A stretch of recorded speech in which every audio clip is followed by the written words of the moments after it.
acceso a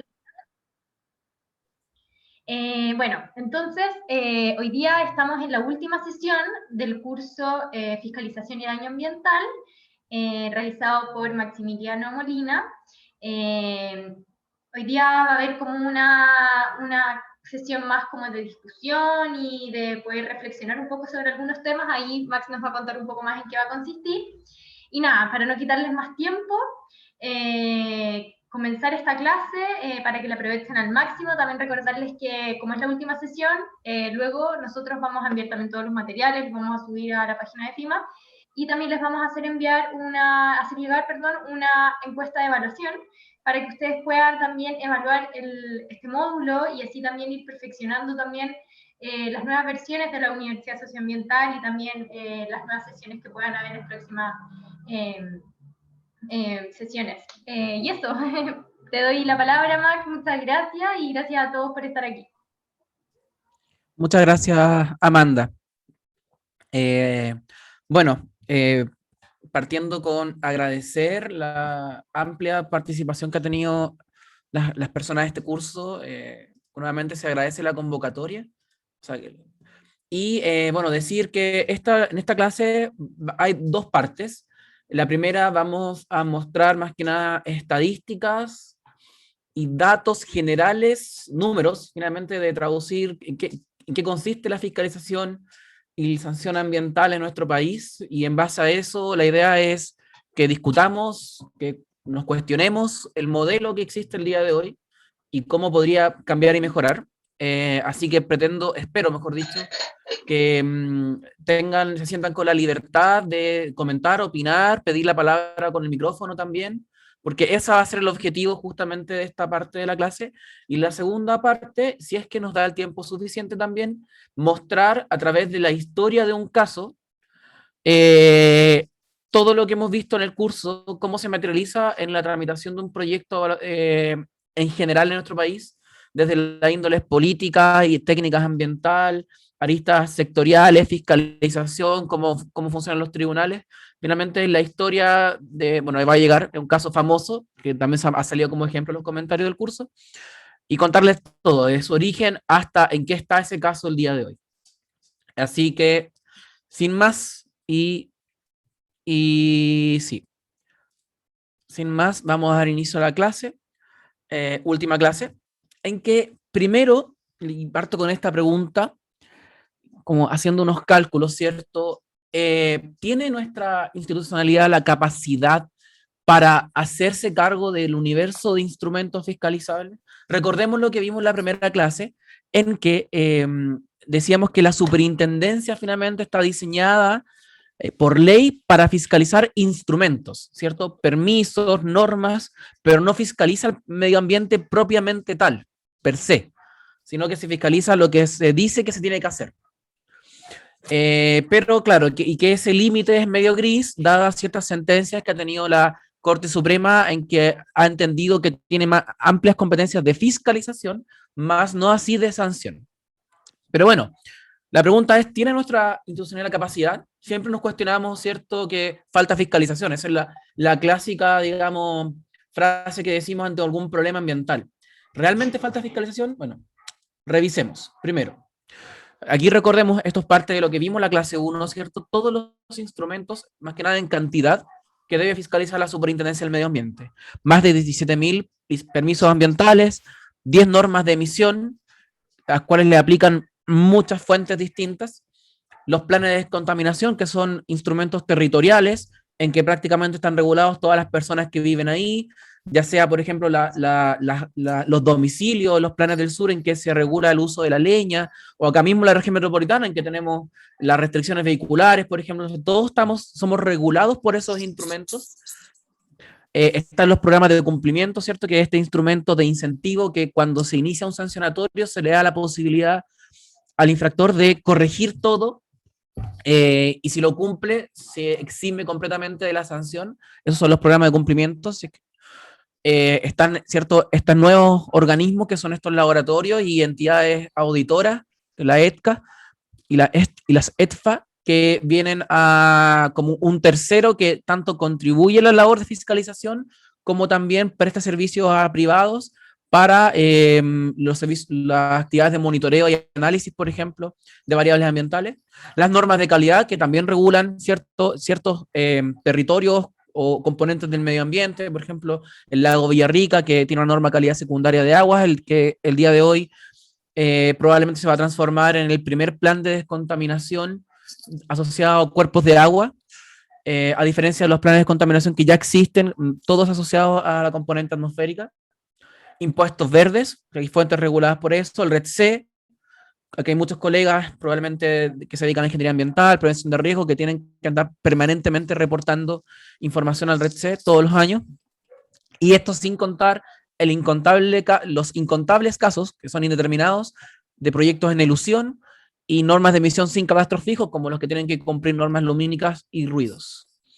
Y esto también sin contar instrumentos nuevos, los cuales debieran ser fiscalizados, pero no están siendo fiscalizados, que son los planes RECOGE, que son estos planes de recuperación, conservación y gestión de especies, y que al día de hoy, en la clase cuando la di, mencioné 5 aprobados, y el día de hoy hay 6. En esta última semana se aprobó 1, que es el de esta flor, que es el diente, garra de león. El último plan RECOGE aprobado ahora en julio. Está la chinchilla con la corta, el canquén colorado, Magallanes, la flora costera de prácticamente el desierto florido, el ruil y el lucumillo en Coquimbo. Todo esto es lo que se debe fiscalizar, ¿cierto? Bueno, ¿y con qué contamos? Ahora viene, ¿cierto?, para evaluar esta capacidad. ¿Con qué contamos? A mí me gusta mucho hacer esta pregunta. La pregunta es, ¿qué tanto nos importa el medio ambiente? Y yo creo que una forma objetiva de que como sociedad evaluemos qué tanto nos importa el medio ambiente es, por ejemplo, cuánto dinero destinamos a ese concepto, ¿cierto? Entonces, ¿cómo podemos eso objetivamente verlo? A través de los presupuestos que la ley de presupuesto establece anualmente a los distintos carteras públicas, ¿cierto? El Estado, ya sea poder legislativo, judicial y también al organismo de la administración. Acá está la comparación de la revisión de los 2 últimos años de la ley de presupuesto, en que, ¿cierto?, el presupuesto nacional se destina en primera prioridad educación y salud, y personalmente yo creo, y quizás todos estamos de acuerdo en que esos son prioridades nacionales, ¿cierto? Y pese a que el medio ambiente ha salido como de las principales prioridades ahora en el proceso constituyente y en muchas temáticas, está en el lugar 26 del presupuesto del año 21 y 24 del año 2020. Se redujo el presupuesto este año 2021 asociado a medio ambiente. Y está muy por debajo de ministerios, por ejemplo, que el de Agricultura, que es un ministerio que promueve el uso de recursos naturales, ¿cierto? Y por lo tanto genera un riesgo al menos de afectación al medio ambiente, o el Ministerio de Energía, que también promueve actividades productivas e industria asociadas a la generación de energía, pero que también tienen repercusión en el medio ambiente. Entonces, el medio ambiente, históricamente, a nivel de presupuesto como Estado, ha sido muy relegado, digamos, está dentro de las prioridades últimas. O sea, lo único que está bajo el medio ambiente es bienes nacionales, que es lo que menos se invierte, ¿cierto? Y de hecho, un ministerio que se ha propuesto refundar y que sea absorbido por el medio ambiente, es una de las propuestas que existen el día de hoy, y el Ministerio de Minería, que recibe un presupuesto, bueno, un poco menor que el medio ambiente. Y la Secretaría General de Gobierno y de la Presidencia, sí, esto también. Bueno, entonces, ahí nos preguntamos, tenemos mucho que fiscalizar, ¿cierto? Tenemos el medio ambiente, pese a que la sociedad establece que es una prioridad, a nivel de presupuesto no lo es. Y ahora cuando revisamos a la institucionalidad que se hace cargo de esto, ¿cierto? Que es la Superintendencia del Medio Ambiente, al menos desde el año 2010, en concreto, o sea, cuando apareció, y ya desde el 2013 cuando comenzó a fiscalizar.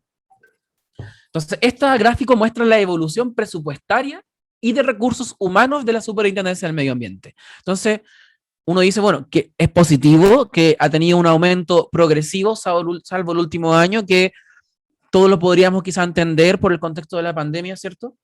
En que los recursos públicos se están redestinando, y ha tenido un aumento progresivo, pero este aumento la superintendencia recibe parte del presupuesto que recibe la cartera de medio ambiente en general, entonces es una porción de estos 59.000 millones de pesos. Y que en este caso llega a los 12.000 más o menos como máxima expresión. Esto a nivel de dinero, ¿cierto? Pero ahora, ¿cuánta gente?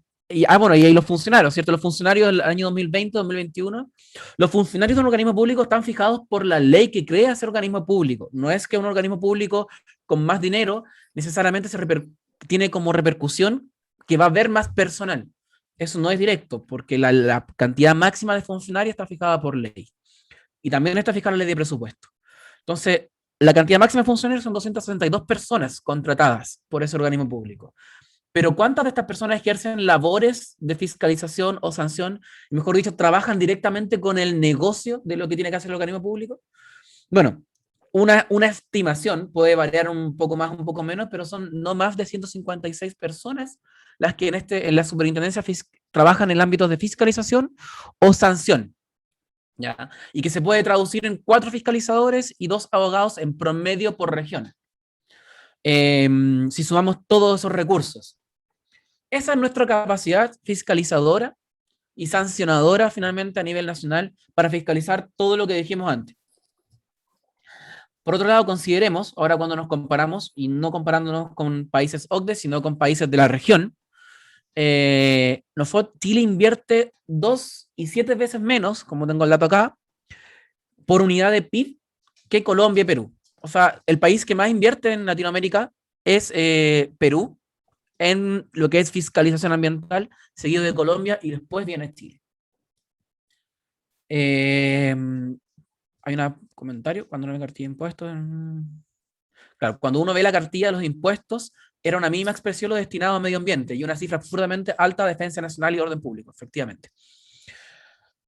Bueno, ese es nuestro escenario, ¿cierto? Aquí estamos hablando de datos todavía, pero que ya nos permiten ir haciéndonos una idea de nuestro escenario, de nuestra capacidad fiscalizadora para hacernos cargo de todo esto. Pues viene una pregunta, ¿cierto? Los recursos. ¿Cuántos recursos tengo? Ahí están, ¿cuánto dinero y cuántos funcionarios? Ahora la pregunta sobre la gestión misma, ¿cierto? ¿Qué estoy viendo? ¿Qué estoy fiscalizando? ¿Estoy fiscalizando lo realmente importante? Bueno, revisemos. Acá hay datos de fiscalización. Este gráfico muestra la cantidad de expedientes de fiscalización que están publicados, ojo, publicados en SNIFA, que es este Sistema Nacional de Información de Fiscalización Ambiental.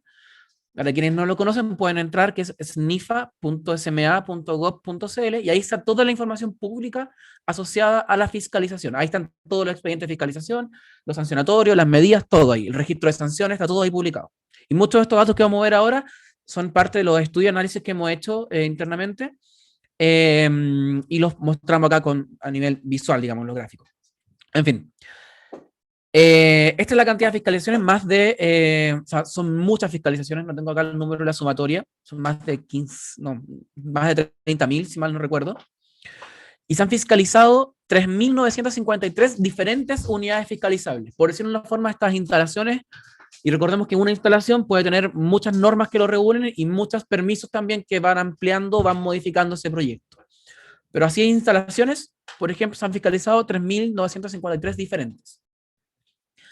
Y bueno, ha tenido una disminución que se ve el número de expedientes de fiscalización, pero esto no necesariamente se está traduciendo en menos fiscalización, sino que aquí esta brecha que hubo un cambio en la forma de contar los expedientes. Antes, por ejemplo, no sé, para fiscalizar la norma de emisión de riles, en que las empresas están obligadas a enviar mensualmente un informe a la superintendencia. Entonces la superintendencia evaluaba todo un año y entonces eso implicaba que eran 12 informes, entonces se contaban 12. Pero a partir de cierto cambio en la gestión, empezó a ser solamente un informe anual que incluía los 12, entonces los 12 del año. Entonces ya no, ahí pasó a ser uno solo, un expediente. Entonces por eso esta baja abismal. Entonces, bueno, está fiscalizando esta cantidad finalmente. A la fecha se llevan fiscalizados 109. Hay 109 expedientes, mejor dicho, abiertos. Ahora, ¿qué se está fiscalizando, cierto? ¿Qué instrumentos? Uno podría ya tener un atisbo de la importancia. Porque las normas de emisión, por lo general, regulan muchas fuentes más pequeñas o establecimientos menores. En cambio, los establecimientos más complejos y por lo general que presentan más riesgo, además de estar regulados por normas de emisión, están regulados por una resolución de calificación ambiental, esta licencia ambiental. Pero de todas las fiscalizaciones, la mayor parte, 22.000 y un poco más, se asocian a expedientes de norma de emisión. Por ejemplo, norma de emisión de ruido y norma de emisión de riles, que es lo que les conté recién, que en realidad cada mes, cada monitoreo que se le hace al rile, se le manda a la autoridad, ellos los contaban como uno. Por eso este gran número. En cambio, solamente 1.752 se asocian a RCAs, estos permisos ambientales, a distintas instalaciones. Y el resto a otros instrumentos, como pueden ser elusiones, planes de contaminación, normas de calidad y programas de cumplimiento. Pero bueno, aquí ya hay un primer atisbo que uno puede decir, bueno, estoy fiscalizando lo más riesgoso. No sé, es variable esa respuesta porque puede haber algo muy riesgoso que sea norma de emisión y puede que esté fiscalizando, yendo muy como estratégicamente a las RCA y también teniendo estrategias paralelas, una estrategia masiva, ¿cierto? Para todo y la otra una estrategia focalizada. En fin, vamos viendo. ¿A quién estoy fiscalizando? Cuando hablamos de todas estas empresas, ¿cierto? Estas 3.000 y tanto de las que se han fiscalizado. Casi el 60% más o menos se podría decir que están absorbidas por sector pesca, acuicultura, equipamiento, que está asociado principalmente a normas de emisión de ruidos como discotecas, pubs, restaurantes, supermercados, y proyectos inmobiliarios. O sea, si yo sumo esto, tengo 20, 48, 52, 60, un poco más del 60% en estos tres tipos. En menor medida estoy fiscalizando comparativamente minería y energía, que son sectores conocidos por su, al menos, riesgo. Y también en los proyectos de saneamiento ambiental, como las plantas de tratamiento, los rellenos sanitarios, que son proyectos conocidos que generan conflictos ambientales, especialmente hay zonas que son conocidos, todo como la Araucanía, los lagos, toda la crisis que ha habido, temas de sanitario en Chiloé, por ejemplo, con todos estos proyectos de relleno sanitario. Ahora a nivel de sancionatorios. Arriba fue lo que vimos recién, todo lo que hemos fiscalizado, ¿cierto? Y ahora, ¿qué hemos sancionado? Los números, voy a recordar aquí rápidamente, los de fiscalización. Estamos hablando, por ejemplo, 1.500 expedientes el año 2020, 6.000 expedientes el año 2013. Para que tengamos ese orden de magnitud a la vista ahora cuando leamos este gráfico. Sancionatorios. Los sancionatorios se pueden iniciar por uno o por varios expedientes, ¿ya? Por lo general, pero tampoco son grandes cantidades de expedientes, ¿ya? La mayoría están iniciados por uno o dos expedientes. Entonces, por ejemplo, a la fecha, el año 2021, se han abierto 122 procedimientos sancionatorios. El año 2020 se cerró con 260, 2019 con 276. Aquí hubo un salto enorme, ¿cierto? Uno puede decir que es un salto positivo y efectivamente es un salto positivo que se inicien más procedimientos sancionatorios, uno podría decir. El problema es, si yo entro a esos números, es ¿qué estoy sancionando? O sea, hasta el año 2018, el foco era más inicio de procedimientos sancionatorios contra RCAs, o sea, proyectos que generan un mayor riesgo, al menos en lo teórico. En cambio, a partir del 2019, para hacerse cargo de esta acumulación de denuncias, se empezó a iniciar muchos procedimientos sancionatorios asociados a ruidos, que son procedimientos más simples. Y por lo general que el problema ambiental está sumamente acotado. Entonces, claro, hay un salto enorme en los números de procedimientos iniciados, pero se explica porque cambié el foco de lo que estoy mirando. El año 2021 no hemos revisado qué es lo que está iniciando como sancionatorio. Bueno, y habrá que ver a su momento cuando se cierre el año. Y aquí es, ¿y dónde está el foco? Así cuando miramos los procedimientos de fiscalización, ¿cierto? Y medíamos que el foco ha estado, o la mayor cantidad de expedientes está asociado a normas de emisión. ¿Dónde está el foco de los sancionatorios? Y es consecuente y efectivamente el foco de los sancionatorios ha estado en los procedimientos de norma de emisión. Tengo muchos informes de norma de emisión, entonces tengo mucho que sancionar de normas de emisión, seguido por RCAs. Y que incluso, por ejemplo, si vemos la comparación del año 2020, en comparación a los periodos anteriores, el año 2020, como comentamos, se amplió los sancionatorios contra las normas de emisión en desmedro de los sancionatorios por otros instrumentos como la RCA. Entonces, ese es el foco que está teniendo últimamente la superintendencia. A nivel de sancionatorios con RCA. Preguntan quién decide dónde se pone el foco de la fiscalización. Eso es una decisión completamente estratégica del servicio. El servicio, como vimos en la primera clase, puede fiscalizar, o sea, cuando hablo del servicio es la superintendencia del medio ambiente y finalmente se traduce en el superintendente del medio ambiente, quien es la persona que lleva la política de fiscalización y sanción, ¿cierto? Está el programa de fiscalización donde deciden como los mínimos a fiscalizar y además hay otra estrategia que tienen que ver, por ejemplo, las fiscalizaciones por denuncia o de oficio cuando hay problemas de connotación pública.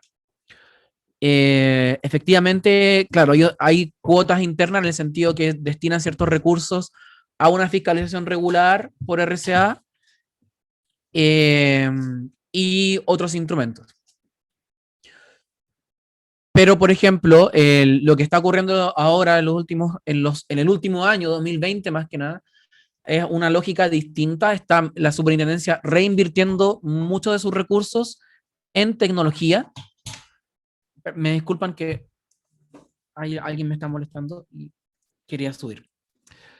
Claro, perdón. Entonces está redestinando muchos recursos en tecnología para implementar más procedimientos masivos de fiscalización remota. Por ejemplo, a través de análisis satelitales o automatización de los informes que estén llegando a la superintendencia. Preguntan si influye la política y la presión social a cambiar este foco. Efectivamente influyen, pero influyen de forma acotada. O sea, si hay presión social en un momento porque hay un problema, una contingencia ambiental en algún lugar, la superintendencia va a ir, pero va a ir por la presión de los medios, va a ir por ese problema puntual. Probablemente la política misma ha ido cambiando, especialmente a propósito de lo que ocurrió en Quintero Puchuncaví con el fallo de la Corte Suprema, en que, por ejemplo, ahí lo que hizo la superintendencia fue instalar una delegación exclusiva de funcionarios en ese lugar y que la ha ampliado, la amplió a Coronel, la amplió a Chiloé y la ha ampliado en otras zonas del norte también. Entonces, la presión social influye, efectivamente influye. Claro, entonces, respecto a las RCA, ¿quién debería guiar un mecanismo de seguimiento y actualización de estas? ¿La SMA? Bueno, en parte sí, porque, bueno, ¿quién es el organismo público encargado de hacer seguimiento a las resoluciones de calificación ambiental? Efectivamente, es la Superintendencia del Medio Ambiente. Pero el mecanismo de seguimiento, o sea, cómo se debe realizar ese seguimiento ambiental, está establecido previamente en la resolución de calificación ambiental, esta RCA. Y esa RCA fue sometida a un proceso de evaluación, viene de un proceso de evaluación ambiental, donde en ese proceso, que lo dirige el Servicio de Evaluación Ambiental, se establecen las condiciones del seguimiento. Entonces, el mecanismo propiamente tal del seguimiento queda establecido en ese instrumento, en la RCA, y después la superintendencia hace seguimiento a cómo quedó establecido ahí. Y las modificaciones, ahí hay varios, digamos, bueno, hay ciertas normas o criterios que ha establecido Contraloría, que establece que una modificación de medidas de una resolución de calificación ambiental, como lo podría ser una actividad de seguimiento, deben sí o sí realizarse a través de otra resolución de calificación ambiental. No obstante, el año pasado, en diciembre, cuando la Superintendencia de Medio Ambiente modificó su orgánica, estableció en su resolución interna de orgánica, se atribuyó una nueva facultad que es la de modificar el seguimiento ambiental a solicitud de un tercero, del privado interesado. Eso. Bueno, voy a responder un par de preguntas y voy a continuar. Dice, la SMA sigue un modelo de fiscalización ambiental estratégica, considerando 3 frentes de acción. Programática. Eso es un complemento que hace Danilo. Gracias, Danilo. Efectivamente.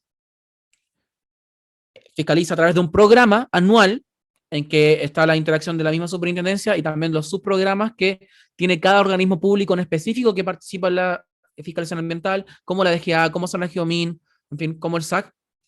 Está el seguimiento constante de informes de seguimiento ambiental, que a nivel a nivel teórico existe y es, o sea, lo que se está haciendo el día de hoy es trabajando para que ese seguimiento sea más masivo. Porque el día de hoy, ¿qué es lo que ocurre? Que todos estos informes de seguimiento llegan en documentos PDF y es muy difícil y llegan miles y miles anualmente. Entonces es muy difícil que una persona pueda, si tiene algo relevante en esos documentos, no va a salir, sino hasta que alguien se siente justamente a ver ese informe de seguimiento para lo cual podrían transcurrir 3 años, 4 años en algunos casos.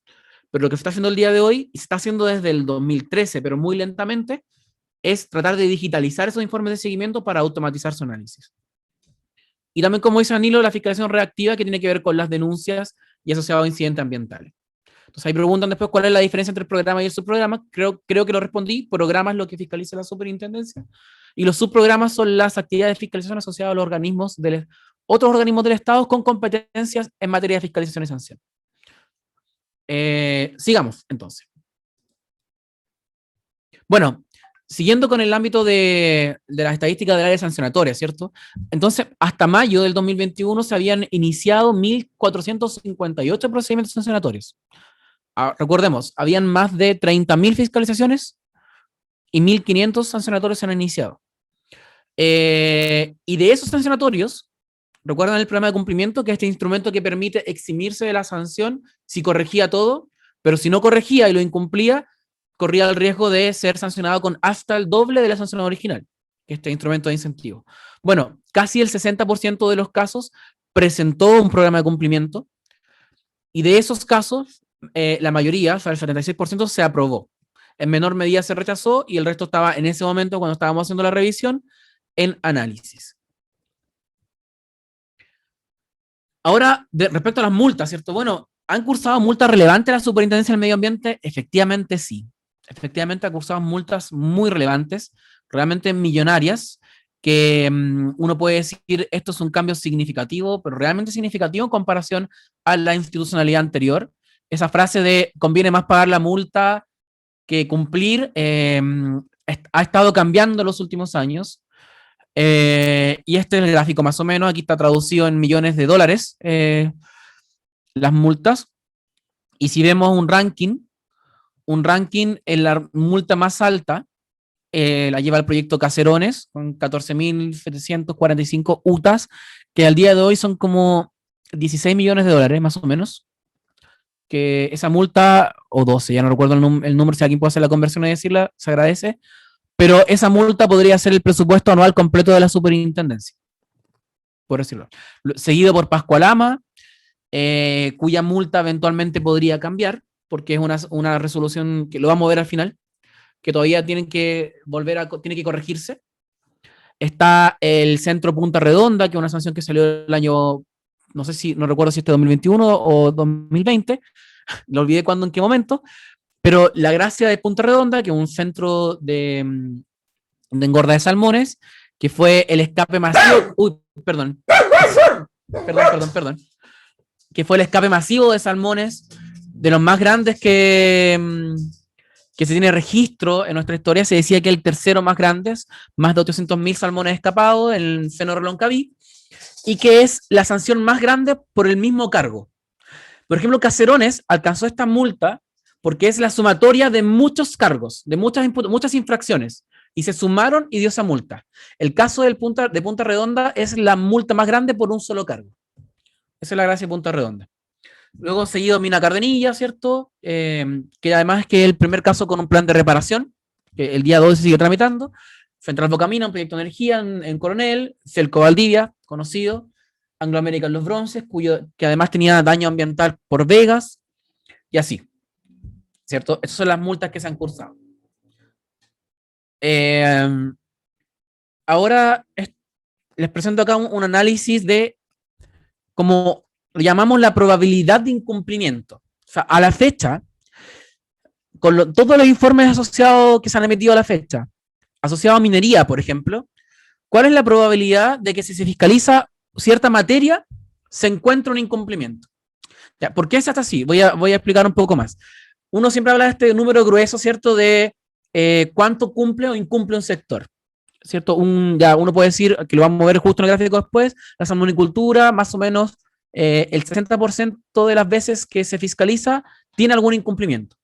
Pero en realidad es muy relevante saber qué se fue a fiscalizar, porque muchas veces, por ejemplo, supongamos que una fiscalización fue a ver el SAC y el SAC vio solamente temas de su competencia, por ejemplo, asociado a biodiversidad, y no vio temas de aguas, entonces eso distorsiona los números, porque probablemente en biodiversidad en ese caso puede ser que tenga mayores índices de cumplimiento, pero en cambio de aguas, casi siempre que se fiscaliza se incumple. Entonces, eso es lo que buscaba representar este análisis más detallado que hicimos, y bueno, esto es lo que resultó, considerando todo lo que se ha fiscalizado y todo lo que se ha sancionado. Entonces, aguas subterráneas, del total de veces que se va a fiscalizar, en el 94% de las veces se encontraron a lo menos desviaciones, lo que los informes de fiscalización constan como hallazgos, lo que no necesariamente es un incumplimiento ambiental.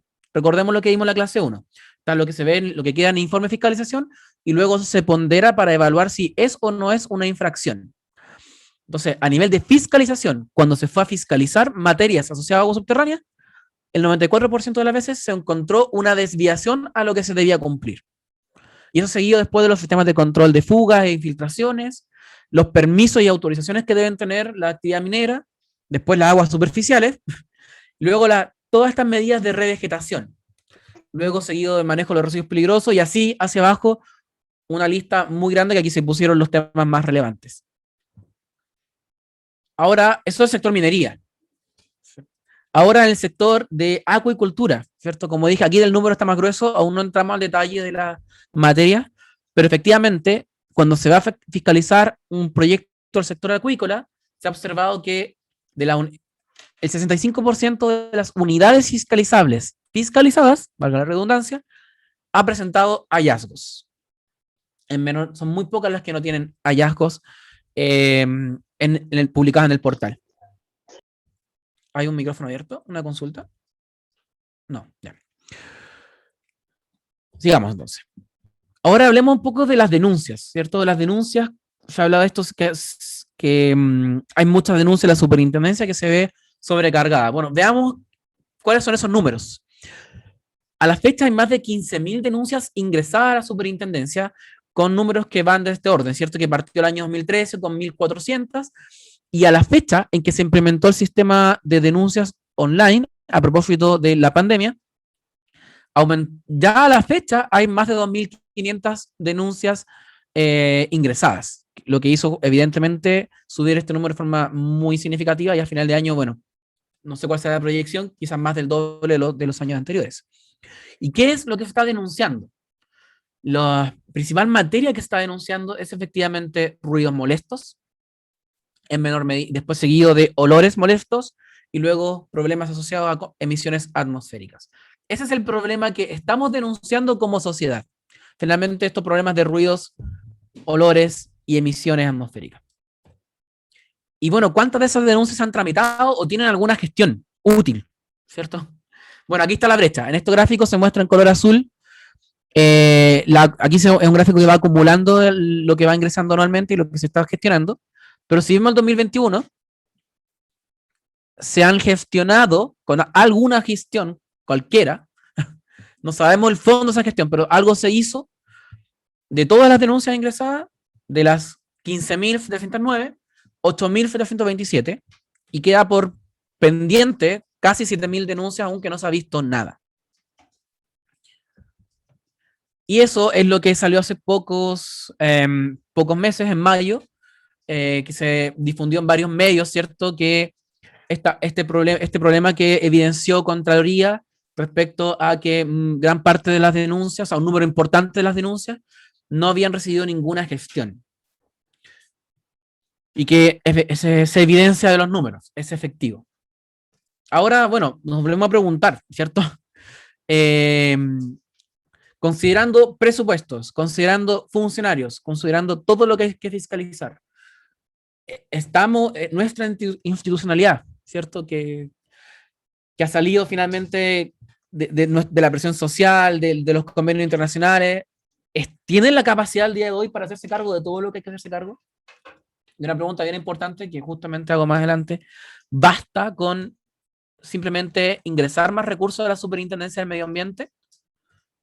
Bueno, sigamos entonces viendo.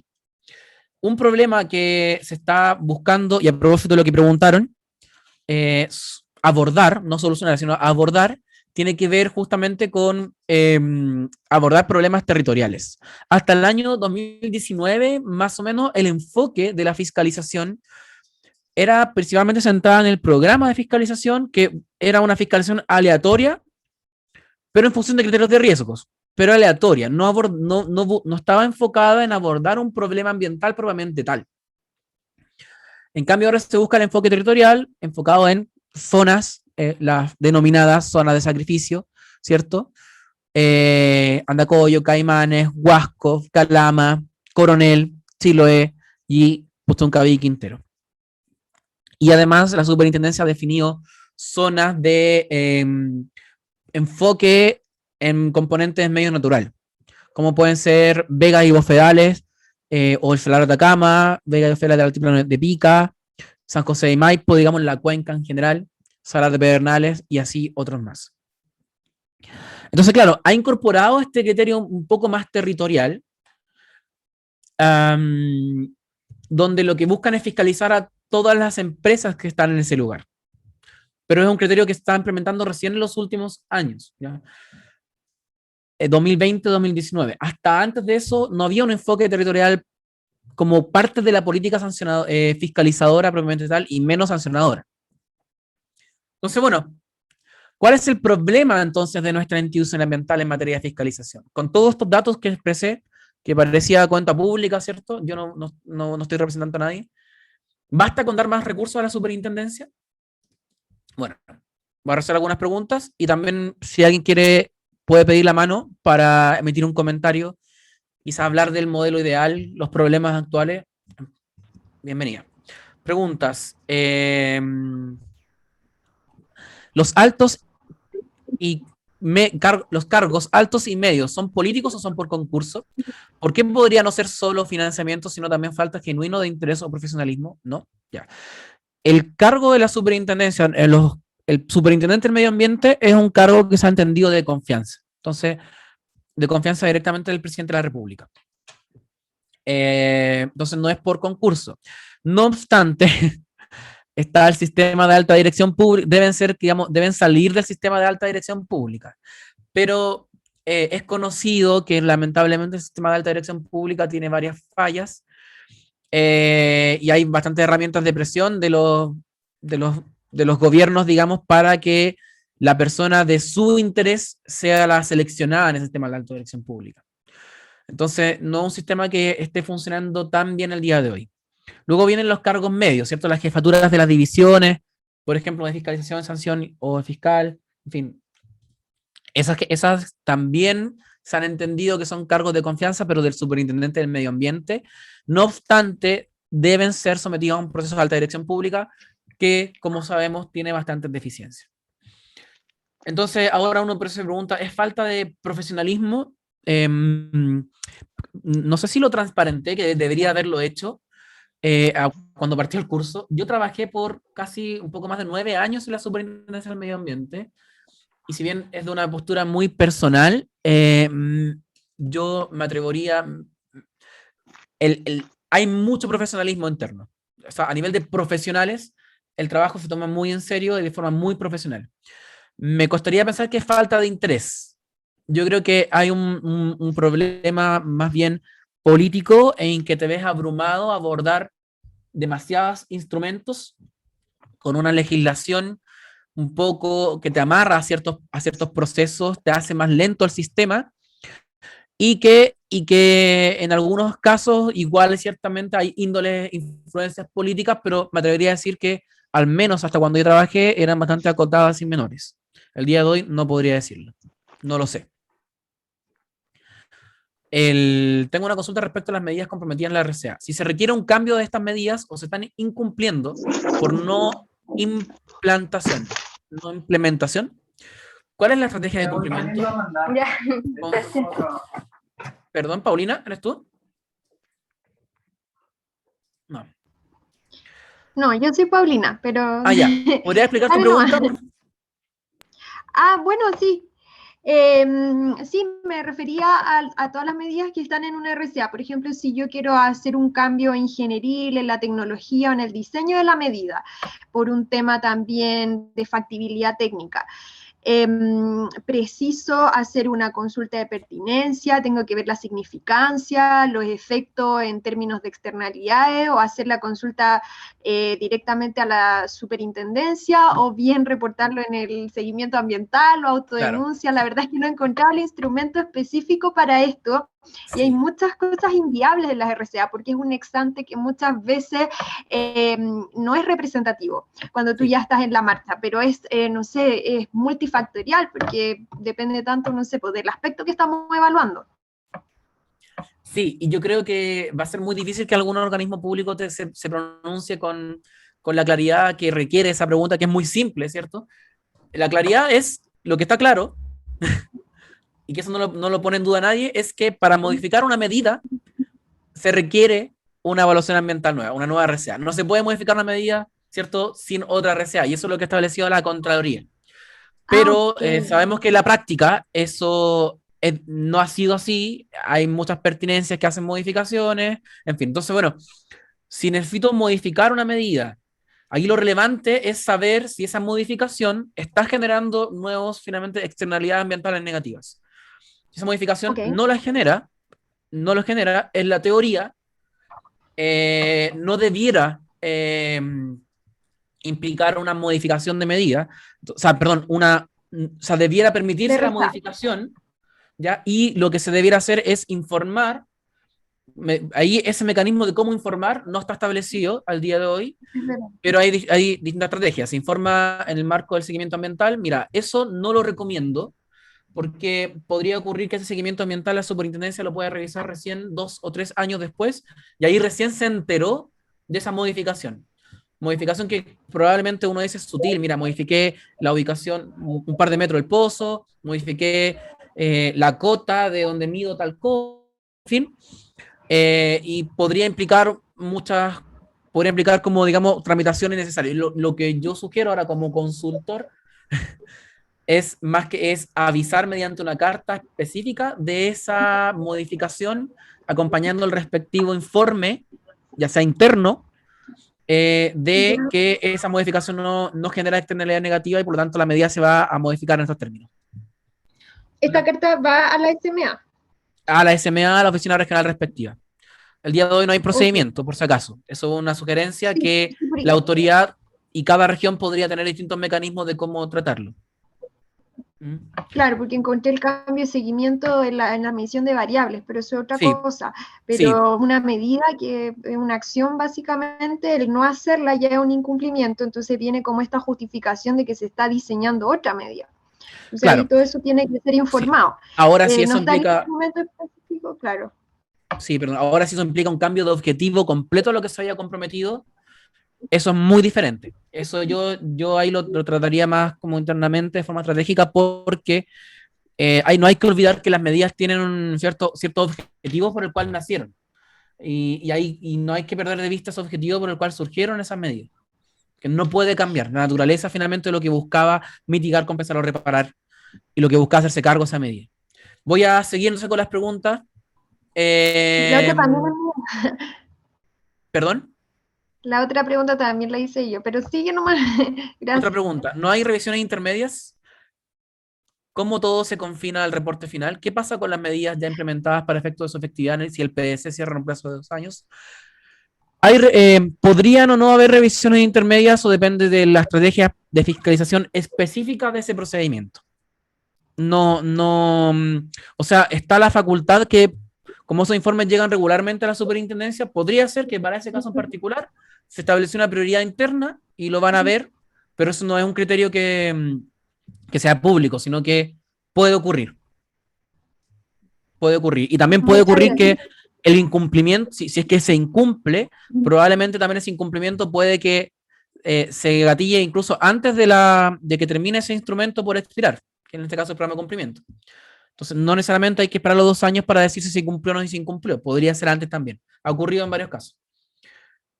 Y sí, bueno, el comentario de Iván, que los servicios públicos, que es típico, digamos, que el funcionario de carrera es súper profesional e interesado, pero los jefes son políticos e ignorantes, que retrasan o boicotean.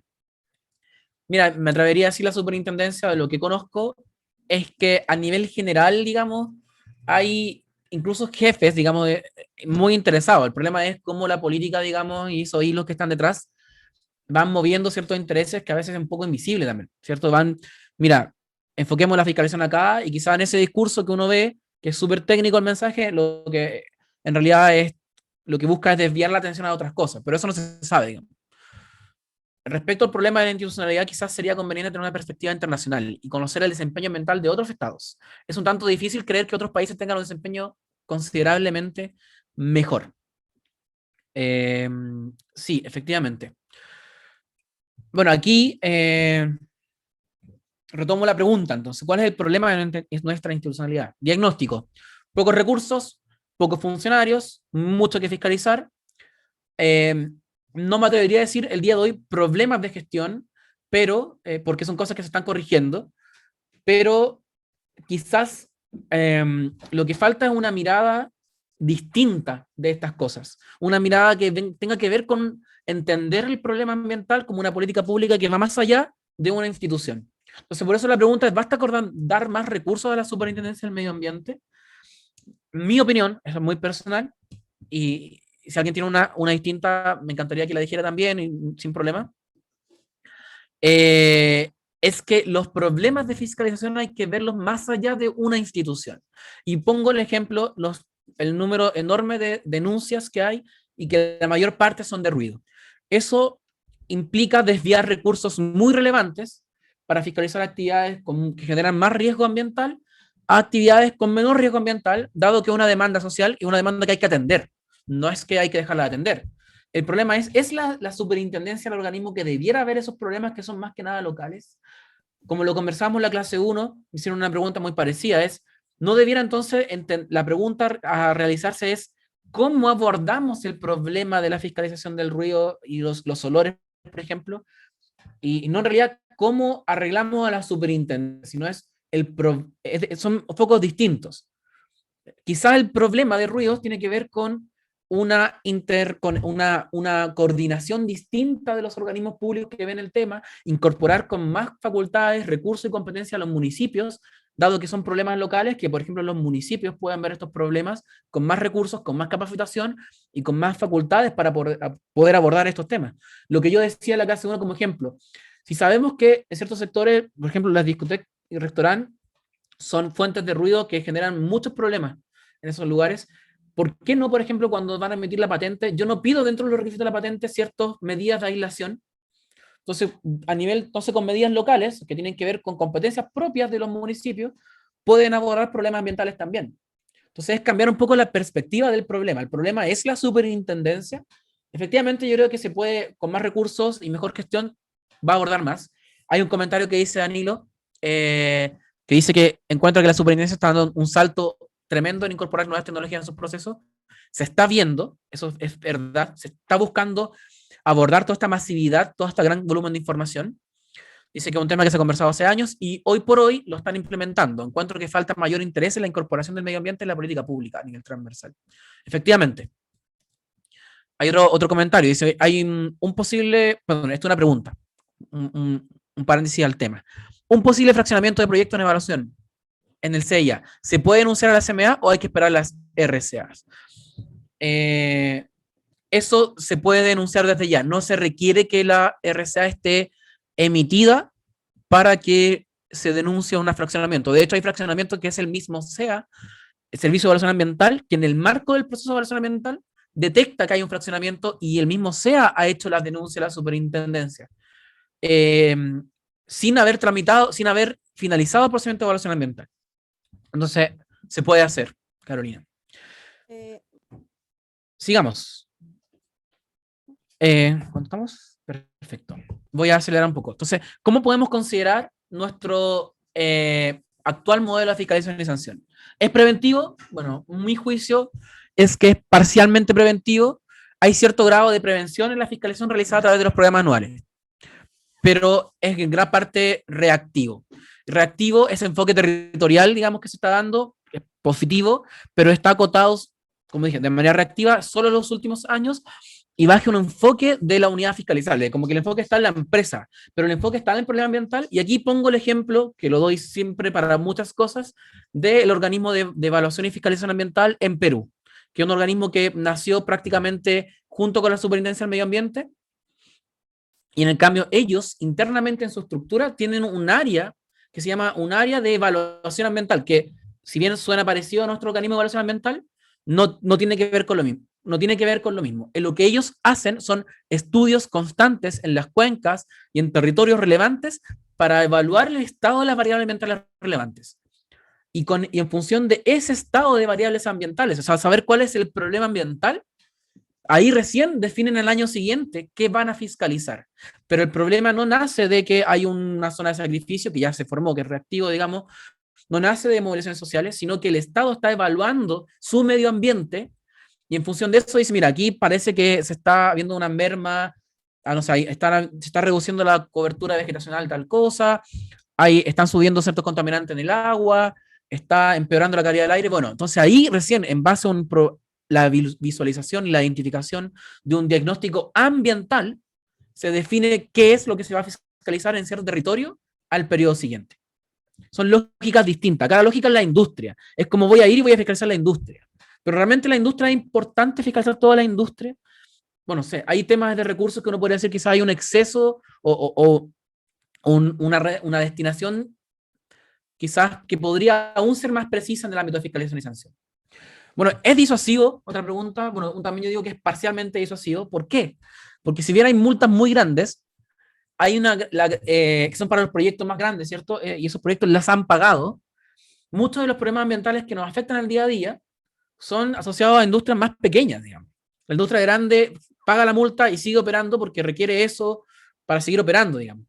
Pero, por ejemplo, los problemas más locales, los mismos de ruidos que vimos, no se pagan esa multa. Entonces, ¿qué se hace con destinar tantos recursos de fiscalización, sanción, pasar una multa que después no se paga? Y que además no se paga, y que además el organismo que debe ejercer las acciones de cobranza, que es la Tesorería General de la República, no la está ejerciendo. Entonces, realmente hay un montón de recursos que se están destinando a solucionar un problema que es de las denuncias, por ejemplo, que se está perdiendo esos recursos porque no están pagando las multas ni se está haciendo nada en concreto para solucionar esos problemas. Los procedimientos sancionatorios son extensos, eso se conoce, y eso también eso pasa así por una reforma legal, ¿cierto? Y también que hay garantías ante la detección de incumplimiento. Entonces está este incentivo a que, mira, voy a dejar esto así, no lo voy a corregir, porque cuando me pillen, yo presento un programa de cumplimiento y ahí lo corrijo. Quizás no deberíamos pensar en sacar el programa de cumplimiento del área sancionatoria y llevarlo a una fase previa. No sé. Entonces ahí está la pregunta. ¿Es eficaz? Dejo abierta la pregunta. Digamos, para que quede ahí. Entonces, bueno, aquí anoté un montón de preguntas, de temas que uno pudiera conversar, ¿cierto? Pero antes voy a resolver algunas preguntas del chat. Andrés Chávez, cuando se establecen derechos, por ejemplo, en materia ambiental, y estos no están debidamente tutelados, entre otras razones por falta de recurso personal, deberían dar debería dar curso a responsabilidad del Estado porque se estaría tolerando la infracción. Mira, en parte ese fundamento y este principio fue lo que recogió la sentencia de la Corte Suprema por la situación de Quintero Puchuncaví, en que finalmente responsabilizó a los organismos del Estado de no actuar como correspondía para evitar la situación que se dio ahí. Y ahora hay un montón de compromisos asociados que muchos organismos públicos deben cumplir asociados a esa sentencia. Entonces, sí, efectivamente, se puede, y eso y hay un ejemplo concreto. Danilo.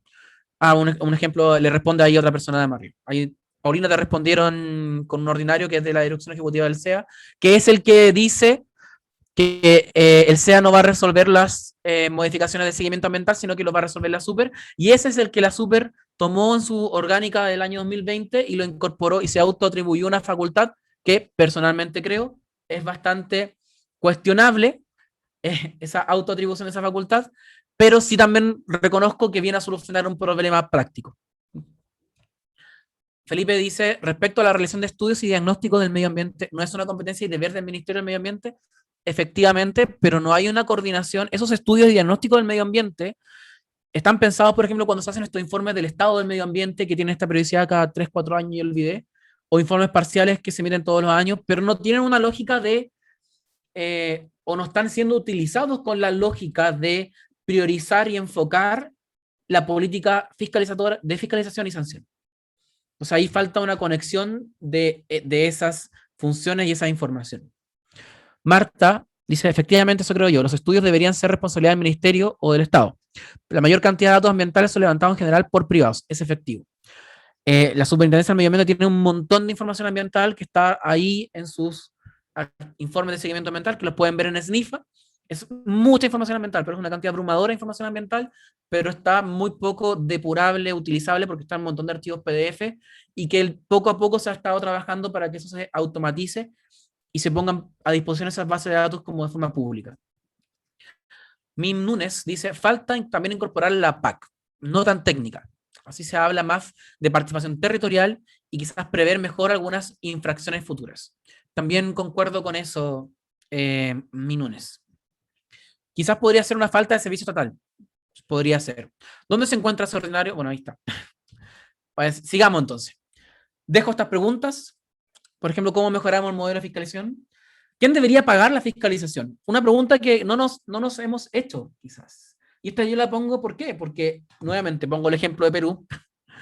En Perú, en la ley que creó ese organismo de evaluación, se estableció un impuesto a la fiscalización.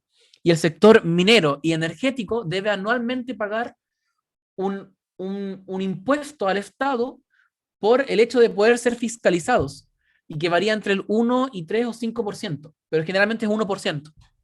Entonces, finalmente, es el mismo regulado el que está pagando la fiscalización ambiental. Por eso el organismo evaluador de Perú tiene mucho más recursos, mucho más personal para ejercer esta actividad de fiscalización, porque los mismos privados están pagando esta actividad de fiscalización. Y que también es como ocurre en otras áreas, ¿cierto? O sea, si yo quiero certificar que esto lo estoy cumpliendo, yo soy el interesado. Yo contrato a una empresa que me certifica que esto yo lo estoy cumpliendo y cumplo estos estándares. ¿Por qué ahora aquí el Estado todos nosotros debemos pagar la fiscalización? Al menos o sea, puede haber muchos fundamentos del por qué sí, ¿cierto? Pero al menos creo que es relevante hacerse la pregunta. Y ya que nos gustan tanto los instrumentos económicos a nuestro país, bueno, ¿por qué no establecemos, por ejemplo, garantías ambientales? Por ejemplo, si yo apruebo una RCA, no hay un problema, se te entrega la RCA, pero tú me tienes que entregar una garantía de tanto dinero, de acuerdo al riesgo de tu proyecto, y esa la tiene el Estado en posesión, cosa de que si se genera algún incumplimiento o algún problema ambiental grave, el Estado pueda cobrar esa garantía y con ese dinero ejercer las acciones de reparación que corresponden, por ejemplo. Eso existe en otros países, y en Chile no se ha discutido para incorporarlo. Un impuesto a la fiscalización, bueno, es parte de lo que conversamos, pero podría ser una lógica distinta, ¿cierto? Yo podría decir, todos los años cierto sector pagan 1%, y si durante el año se fiscalizó y no tuvo incumplimiento, se le devuelve el dinero, ¿cierto? Como esta devolución de impuestos que se hace todos los años. ¿Por qué no? Es un incentivo bastante interesante para cumplir, un nuevo incentivo diferente. ¿Y qué tiene que ver con el sentido económico? Ahí también está lo otro, los programas de cumplimiento, este instrumento para eximirme de la sanción. ¿Es correcta la fase procedimental? Quizás no debería llevarlo a otra fase que no esté en el área sancionatoria. ¿Cómo mejoramos los incentivos de autodenuncia? O sea, muchos hechos el Estado no podría conocerlos si no son por autodenuncia. ¿No deberíamos mejorar entonces el incentivo de autodenuncia? Me lo pregunto. Y lo que dije antes, ¿es adecuado que todo esto lo vea la Superintendencia del Medio Ambiente? ¿No deberíamos entonces estas competencias de fiscalización un poco desconcentrarlas, incorporar a otros organismos y entender que hay una política pública mayor a lo que haga la Superintendencia para finalmente controlar los impactos y efectos que se generan en el medio ambiente? En fin, mucho de esto son preguntas que son interesantes realizar y tenerlas presentes en el marco de una discusión, ya sea de reforma legal e incluso, como dijimos, la reforma constitucional. O sea, perdón, sí, la reforma el proceso constituyente, perdón, no reforma constitucional, el proceso constituyente. ¿Por qué? Porque tal como hablamos en la clase anterior sobre reparación de daño ambiental, en constituciones también de nuestros países, digamos, vecinos. En el caso de Argentina, una constitución del año 95, está incorporado el derecho a que el medio ambiente deba ser reparado. Pero eso está incorporado a nivel constitucional. Y ya vimos la clase pasada todos los problemas que se generan por la reparación ambiental el día de hoy. Que no se está realizando la reparación del medio ambiente. Entonces, bueno, ¿cómo se mejora el acceso a la justicia ambiental? En fin, esas preguntas. Ahora me gustaría pasar ya como los últimos minutos de los últimos 30. Disculpa ¿Sí? que te interrumpa, es que hay unas manos levantadas. Creo que Ya, no la había visto. Sí, dale nomás. si quieres, puedes activar el micrófono, Aranzu, y hacer la pregunta.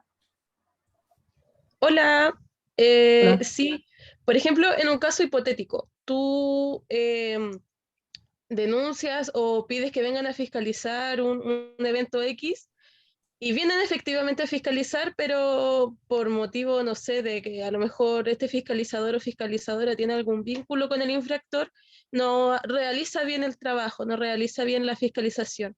¿Cómo uno puede denunciar al fiscalizador? Porque, digamos, el fiscalizador es el que viene como a solucionar, entre comillas, o dar informe del problema ambiental, po. No sé, po, un pozo Sí. ilegal, por ejemplo. Y el fiscalizador no, no lo hace por X motivo. ¿Cómo uno puede ahí dar solución al problema? Bueno, hay varias vías. Asumamos primero buena fe a ver, el fiscalizador primero debiera, en ese caso, haberse inhabilitado, ¿cierto? Eso no ocurrió. Entonces, él debería seguir el conducto de, por ejemplo, está la plataforma de lobby de los organismos públicos, ya sea la superintendencia o la DGA u otro organismo fiscalizador. Uno puede pedir una reunión de lobby. Todos tenemos derecho a pedir una reunión por lobby. Ustedes ingresan al portal web del organismo público que corresponda y debe haber un banner que dice lobby. Y ahí dice solicitar reunión. Y ustedes pueden pedir una reunión para hacer ver ese problema con la jefatura que corresponda. Si tú sospechas que la jefatura de ese fiscalizador también podría estar involucrada, bueno, quizás deba ir a una instancia más arriba y así hasta llegar a la instancia que tú creas que van a poder al menos escuchar y abordar ese escenario que tú has comentado. Ahora, si el organismo no está tomando medida, no se pronuncia formalmente respecto a ese tema, también está la función fiscalizadora de Contraloría General de la República. Entonces uno puede denunciar que cierto procedimiento está viciado, que tiene ciertos problemas, porque hay conflictos de interés. Y eso uno puede hacer la denuncia formal a Contraloría General de la República para que la Contraloría estudie eso y tome medidas si es necesario, que puede llegar incluso, bueno, a un sumario, y bueno, son varios los tipos de sanciones que puede dictar, podrían salir de ese procedimiento. Esas son las herramientas que se me ocurren en este momento que podrías acudir. Ya, clarísimo, muchas gracias. De nada. Bien. ¿Más preguntas, Amanda?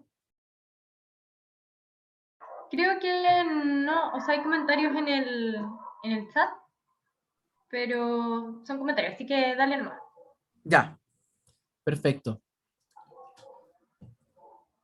Entonces, bueno, A mí me gustaría hacer una pregunta. Hola. Dale, Kiska. Buenas, Francisca. Buenas noches. Perdón, es que dice aquí, ya, sí, Francisca. sí, sorry, que tengo ahí el apodo. Es que me hace mucho sentido eso que tú dices, que en la institucionalidad nuestra falta este derecho a la reparación del medio ambiente. Justamente que falte eso es que, por ejemplo, todo esto de análisis que ustedes pudieron hacer, que hay tal porcentaje de incumplimiento o tal porcentaje de cosas que no se llega ni siquiera como a revisar, que no se le puede exigir un porcentaje de cumplimiento también sobre la misma gestión de la superintendencia sobre todo esto, porque al final estamos viendo ya, la fiscalización está fallando en un 90%, no sé, como ya por decir un número, pero de eso nadie está diciendo, entonces eso mismo también puede tener una repercusión sobre este organismo del Estado, y que a través de eso también sea como se van a ver las inyecciones a los nuevos fondos de dineros o las contrataciones de nuevos profesionales, si es que nadie está exigiendo que realmente la superintendencia también tenga un porcentaje de cumplimiento de su misma labor de gestión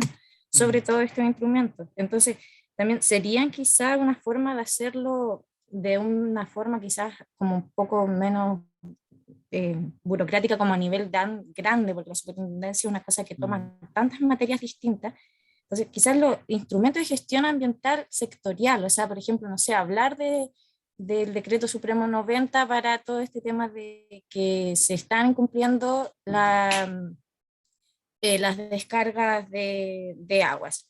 Se puede a través de, por ejemplo, una revisión a este decreto, como fue, por ejemplo, el pasado la revisión que se hizo este 2021. Por ejemplo, a través de estos instrumentos de gestión sectoriales, decir que la superintendencia tenga que prioridad sobre algunos proyectos, prioridad sobre algunos parámetros que tengan que ser sí o sí fiscalizados, por ejemplo, al final del año, ¿cachai? O sea, como que se le exige a la superintendencia tener un 60% de todas las unidades fiscalizables hacia el 2021, hacer metas de cumplimiento también sobre más que solamente sobre las unidades fiscalizables tienen metas que cumplir, pero la superintendencia, por ejemplo, nadie le exige eso. Entonces, o sí, Sí, no sé. sí, Francisca. Para bien y para mal, es todo lo que tú acabas de decir, existe. Ya, el día de hoy existe. Todos los organismos públicos funcionan en base a metas de gestión. Y si no se cumplen esas metas de gestión, les repercute en el sueldo a los mismos funcionarios de los servicios públicos. Entonces, hay un incentivo muy grande por cumplir las metas de gestión. Ahora la pregunta es, bueno, ¿quién pone esas metas de gestión? ¿Cierto?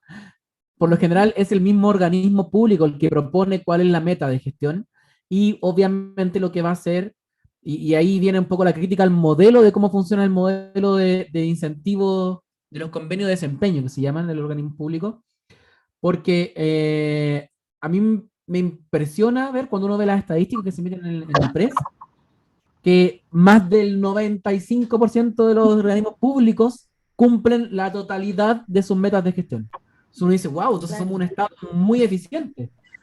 Pero uno en la práctica ve que no es así, ¿cierto? Entonces hay un problema ahí con las metas de gestión. Ahora, en lo que dices tú, igual entiendo el punto, pero me remito un poco a lo que hablé anteriormente. O sea, basta, o sea, estamos en condiciones con todo lo que podemos, con todas las limitaciones que hay, de pedirle a un organismo público que se haga cargo de todos nuestros problemas ambientales que hay. Porque todos queremos que nuestro problema es el prioritario. Mi problema es el importante, ¿cierto? Entonces, claro, uno podría decir, establecer ciertas metas, que una entidad, un tercero, le ponga las metas de gestión a la superintendencia, pero van a ser metas que probablemente no van a poder, o sea, van a ser muy irreales porque van a escapar de las capacidades que tiene el día de hoy el organismo para poder cumplir.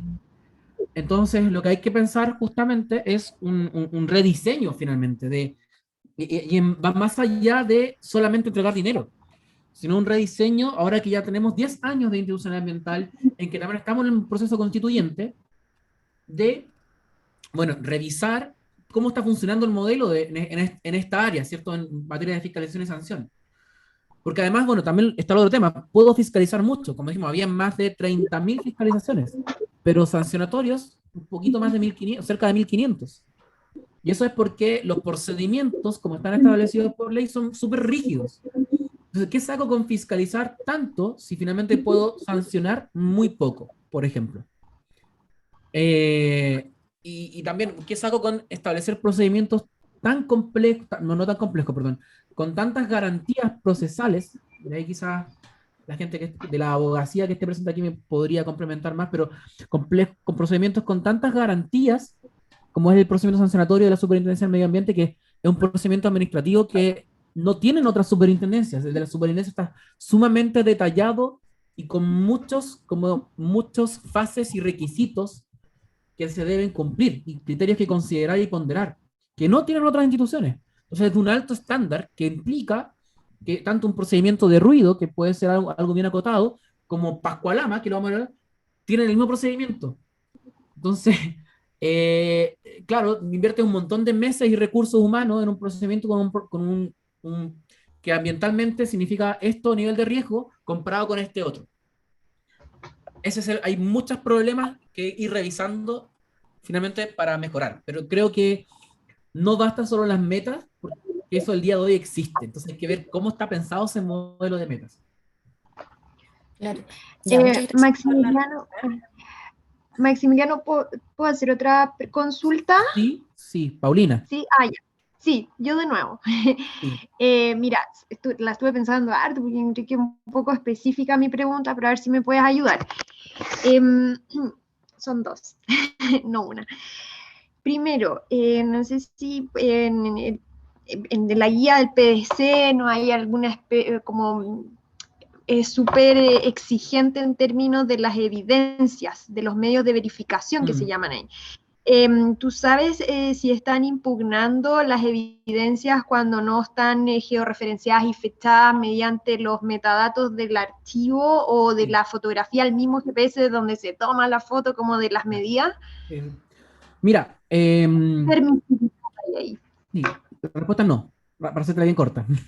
No. Ya. Eso es un estándar que se fija ahí, pero es flexible en la práctica.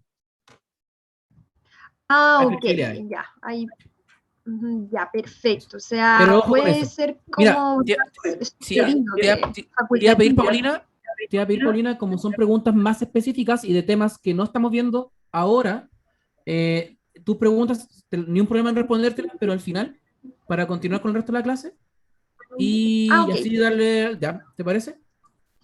Sí, ni un problema. Gracias. Ya. Y nada.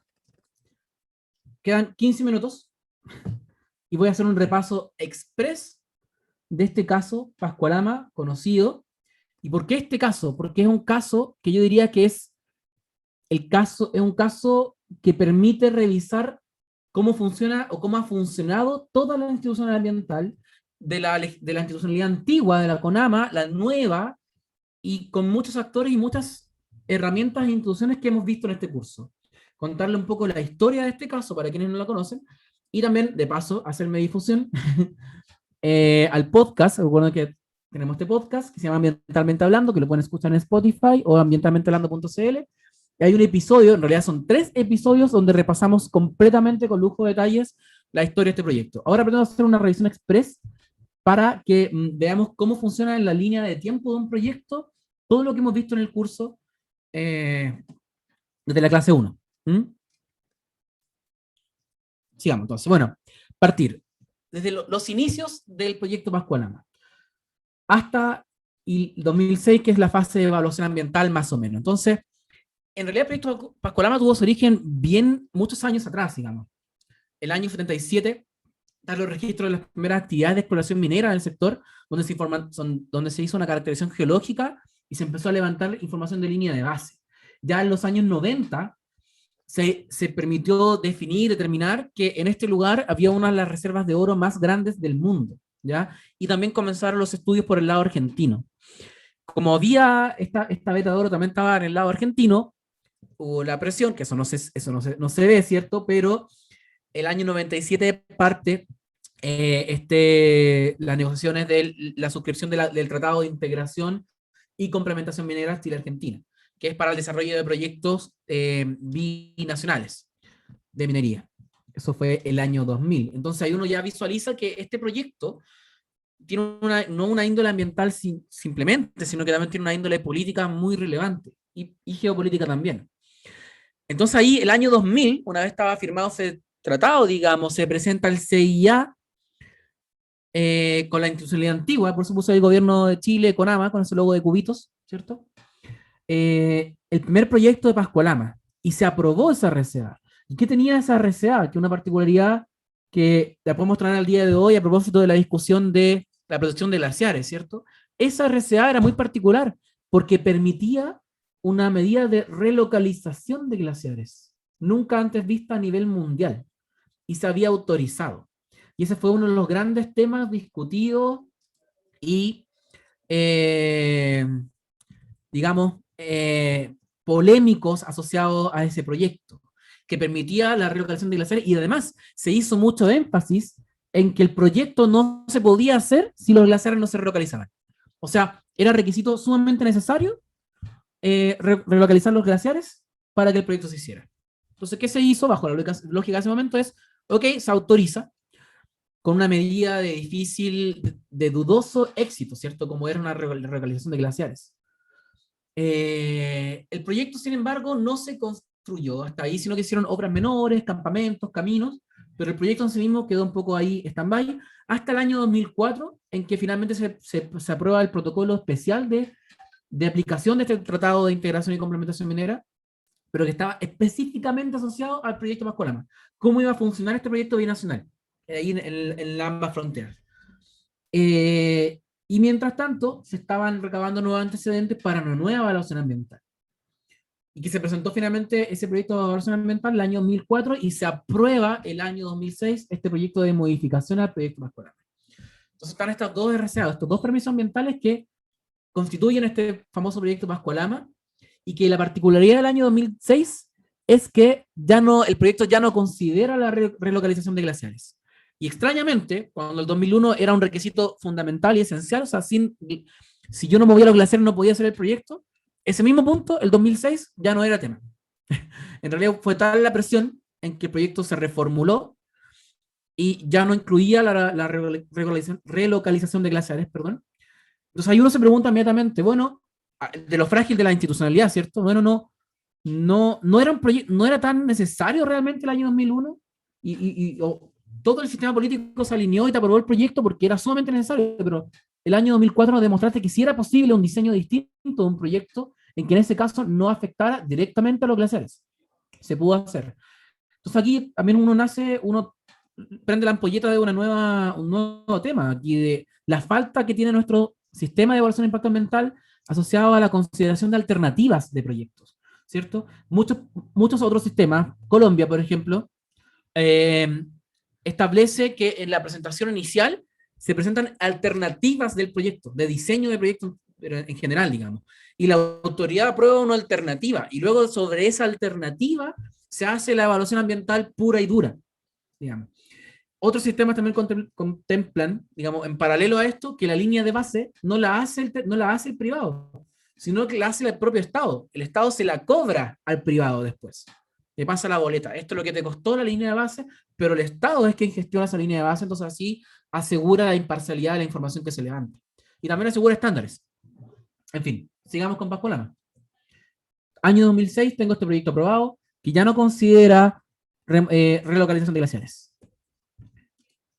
Siguiente aquí. Entonces, bueno, llegamos entonces al año 2009, donde se podría decir que partió ya de forma más dura la construcción del proyecto, y parte con una obra que es muy necesaria en algunos proyectos mineros, especialmente los que están en cabeceras de cuenca, ¿cierto? Que es un muro cortafugas, que lo que busca es, en cierto modo, generar una barrera en el perfil hidrogeológico, ¿cierto? Para que los contaminantes no pasen río abajo. Y bueno, ocurrió algo bien particular que lo voy a desarrollar un poco minutos más adelante con ese muro cortafugas, porque es clave de lo que viene después con este proyecto. Todo esto ocurrió con la institucionalidad antigua. El año 2010, recordemos, la ley 20.417 creó el ministerio, el CEA y la superintendencia, entonces ahí se reformó la institucionalidad, ¿cierto? Eso ocurre ahí. ¿Y qué pasó después? El año 2011-2012 nace esta consulta de pertinencia. ¿Qué es una consulta de pertinencia? Ya hicieron una pregunta al respecto, pero es finalmente una consulta, digamos, valga la redundancia, en que una persona le pregunta al organismo público, en este caso el CEA, si la actividad o la modificación que yo voy a hacer en mi proyecto requiere o no requiere ser sometida a evaluación ambiental. Eso es simplemente. El organismo puede decir sí, esta modificación requiere evaluación ambiental, o no, esta modificación no requiere evaluación ambiental. Pero es una mera consulta, no tiene un carácter vinculante, pese a que ha querido dársele esa característica, ¿ya? En este caso, el Pascualama preguntó, mira, yo voy a hacer una modificación a la metodología de cálculo de mis niveles de alerta que activan medidas de alerta temprana sobre calidad de aguas. Entonces, hizo esa consulta de pertinencia y como era una modificación de medidas, el CEA de la región dijo, esto debe ingresar. No obstante, Pascualama reclamó eso con un recurso administrativo, ¿cierto? Y eso la dirección ejecutiva del estación acá en Santiago, a nivel central, dijo, no debe ingresar dijo algo bien raro, porque es como que, dijo como que sí, pero no. Dijo como que no debe ingresar porque no genera cambios de consideración, eso es lo que dijo, cambios importantes, pero tenga presente que cualquier modificación de medida sí debe ingresar según lo que dijo Contraloría. Entonces, quedó un poco ahí raro eso. Quedó raro, y lo dejo hasta ahí por el momento, consulta de pertinencia. Entonces, el año 2012 después inicia el pre-stripping del proyecto. ¿Qué es el pre-stripping? Finalmente, cuando voy a hacer el rajo minero, es sacar el material estéril de arriba. El inicio del hoyo del rajo, ¿no es cierto? Eso es el pre-stripping. El año 2012, aún la superintendencia no estaba, digamos, operando porque requería de los tribunales ambientales que hasta ese momento aún no estaban en funcionamiento. Partió el pre-stripping, la DGA fiscalizó y eso levantó hechos que fueron sancionados. Se inició un sancionatorio por parte del CEA. En ese momento, dado que estaba en una fase de transición de la ley, quien llevaba los procedimientos sancionatorios era el Servicio de Evaluación Ambiental. Y en paralelo, las comunidades se organizaron y presentaron un recurso de protección ante la Corte de Apelaciones porque se estaban vulnerando ciertos derechos constitucionales asociados al medio ambiente libre de contaminación, porque esta actividad que está haciendo Pascualama estaba generando contaminación sobre las aguas. Todo esto que se relaciona, muro cortafugas por la cuestión de las aguas, modificación del cálculo de nivel de alerta de calidad de agua, finalmente la aplicación de la DGA, que es agua, en fin, estamos todos con esta línea de agua, ¿cierto? Luego, bueno, parte en funcionamiento la superintendencia y el tribunal ambiental a final del año 2012, eso fue el 28 de diciembre del 2012, y si no me equivoco, el 10 de diciembre, o el 10 de enero del año 2013, o por ahí esos días, Pascualama se autodenuncia. ¿Y qué se autodenuncia? Ocurre una luz que lo que hace es que, como no tenían construido completamente los canales de contorno de agua, pero ya había iniciado el pre-stripping, vino una luz y toda esa agua se encauzó, digamos, y generó daños a ciertas obras del proyecto y también a unas vegas que estaban en la zona alta de la cuenca. Y esa fue la autodenuncia. La superintendencia formuló cargos, ¿cierto? Inició este sancionatorio, que fue un sancionatorio express, 2 meses duró, y sancionó a Pascualama con la multa más alta que se tenía en ese momento bajo una lógica bien especial. ¿Ya? Y 10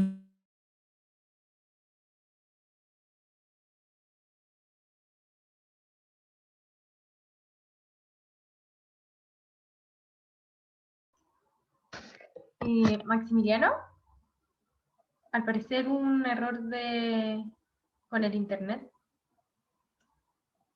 No sé si los demás también lo escuchan o no, si pueden comentar en el chat.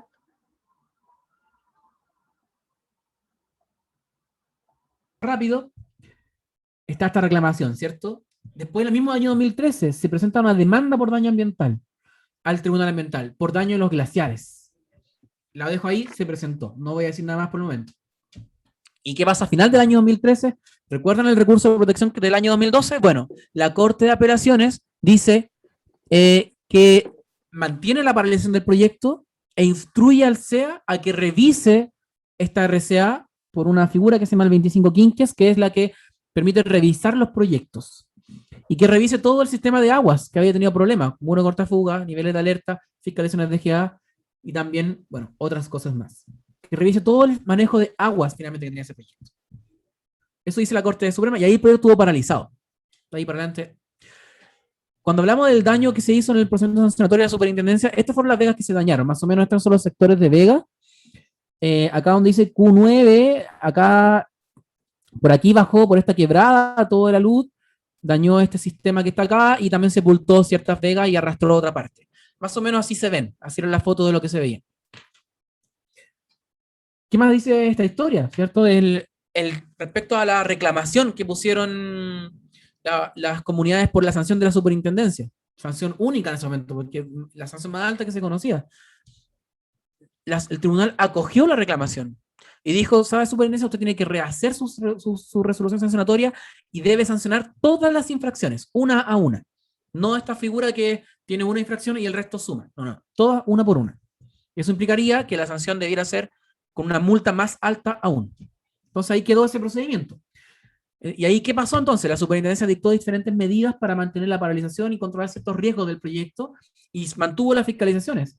Hasta que el año 2015, en paralelo, aquí el Tribunal Ambiental resuelve la demanda por daño ambiental de glaciares. ¿Recuerdan que les conté recién del 2013? Bueno, el año 2015, 2 años después, el Tribunal Ambiental dice que no se configura daño ambiental sobre glaciares, ya producto del proyecto Pascua-Lama. Si bien hay derretimiento de los glaciares, esto no es posible atribuir a lo que ha hecho Pascua-Lama. Eso es lo que dice.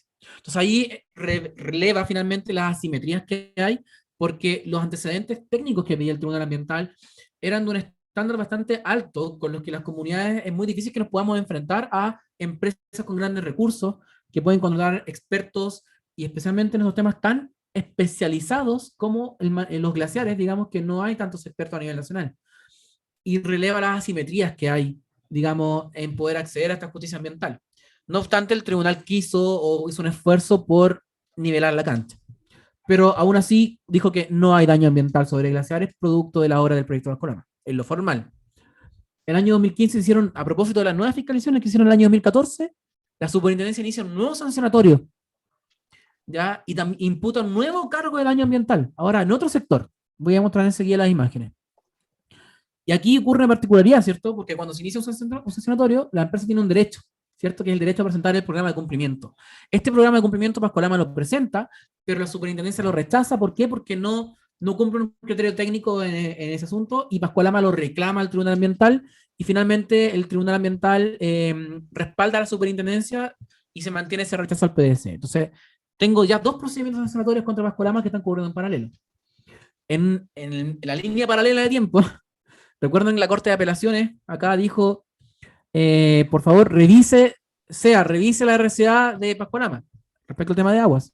El año 2016, el CEA, 3 años después, resuelve esa revisión, ¿cierto?, del proyecto bajo esta figura de Nico Quinquies. Y hace varias modificaciones. Y no voy a entrar en ese detalle porque no hay mucho tiempo, ya me estoy excediendo. Se me esperan 5 minutos más para ir terminando. Y, bueno, va terminando el punto, pero este es un asunto muy, muy interesante, lo que ocurre el año 2016.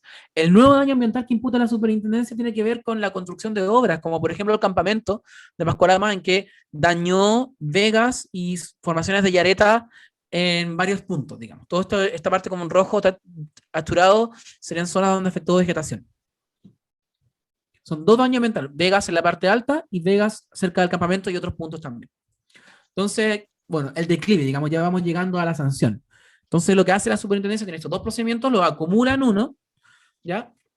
Y en vía paralela, Cernagiomín resuelve aprobar un plan de cierre temporal que las comunidades reclaman, y la Corte acoge la reclamación porque ese plan de cierre sectorial no tenía las debidas consideraciones ambientales.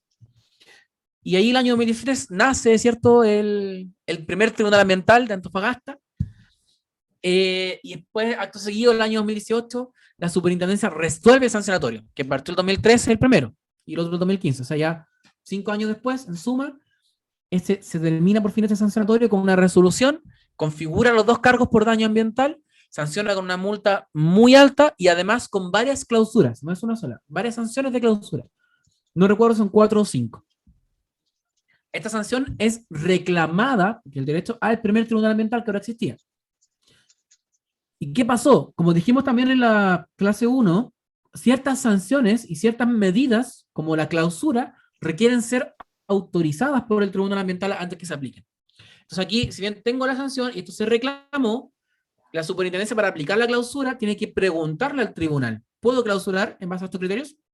Bueno, lo que pasa en este caso es una particularidad bien especial, que es que esta clausura que el tribunal se pronuncia, no acoge las clausuras con un argumento bastante sui generis, y prefiero que lo escuchen del podcast, ya no queda mucho tiempo, de juicios que hace el ministro presidente de ese momento.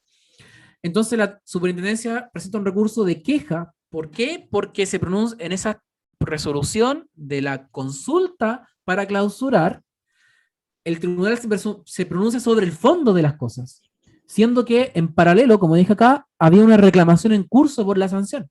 Entonces lo que correspondía ahí es que en la reclamación se pronunciara por la clausura, y no antes, no acogiéndolas, porque estaba emitiendo un juicio del fondo. Entonces ahí la Corte Suprema deja sin efecto esa resolución, esa sentencia, perdón, perdón, ese acto de consulta, y el Tribunal Ambiental del Norte queda todo inhabilitado y tiene que otro tribunal finalmente fallar y revisar el caso de Pascualama.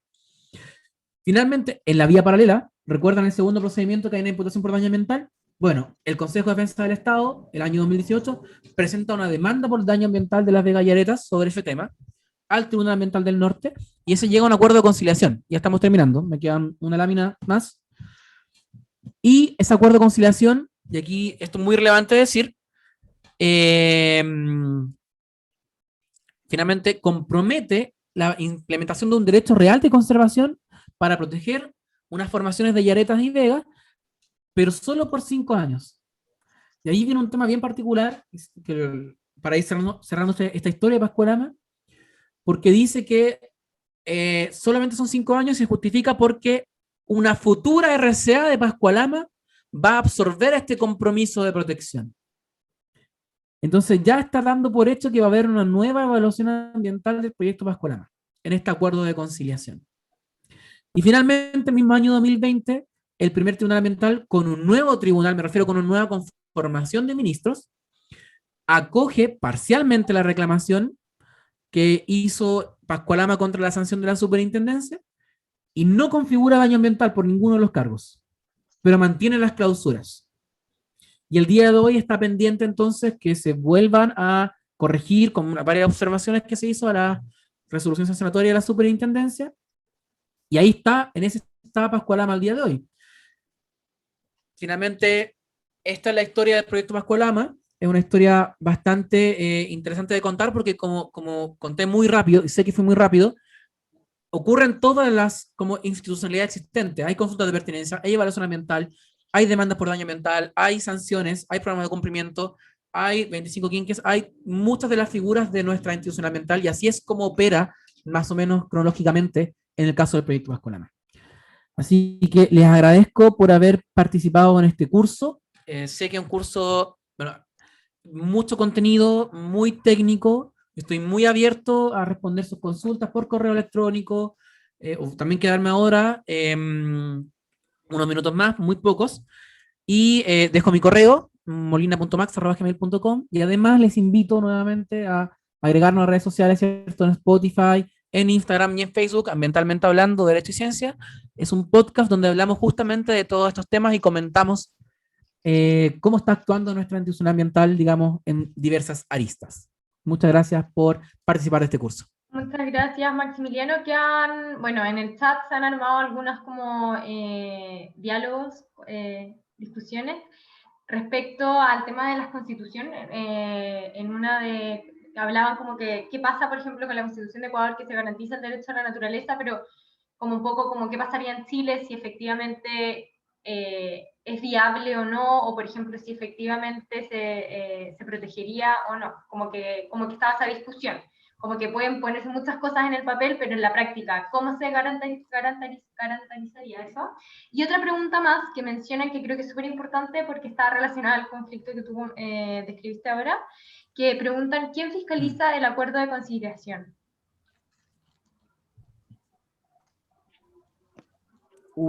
Por per se. En la práctica, por ejemplo, este derecho a ser reparado tiene relación con eso, ¿cierto? El de decir, bueno, el medio ambiente tiene un derecho propio a que si lo dañan, tengamos que repararlo. Eso es más tibio, sí, pero apunta a lo mismo, a darle... Pero me costaría poder pronunciarme ahora sobre las implicancias concretas y si es bueno o es malo sobre ese tema, porque es un tema que estamos estudiando, justamente porque tenemos las mismas dudas, digamos, que tenemos todos. Digamos. Y al menos sí sabemos que en el caso de Bolivia y Ecuador, el problema ha sido su implementación. Por ejemplo, si uno va con un derecho de ese tipo, sí o sí debiera ir a un organismo público que se encargue de tutelar por esos derechos, ¿cierto? Que, por ejemplo, ahí, así, para que protejas tus derechos, ¿cierto? Que nosotros podemos acudir a ese organismo para que ejerza las acciones que correspondan para que el medio ambiente sea resguardado, protegido, conservado, preservado, según corresponda. Bueno, y en eso estamos discutiendo el día de hoy. Amanda, no sé si ya Sí, volviste porque volví, no pero escuché la segunda pregunta. sí, volví, pero mi internet está muy inestable, entonces tengo apagada la cámara. Era sobre quién fiscaliza los acuerdos de conciliación. Y para que Sí, seamos muy breves, para ir cerrando, porque si no se me puede borrar la grabación y no sé qué habrá pasado con eso, y eso es muy importante.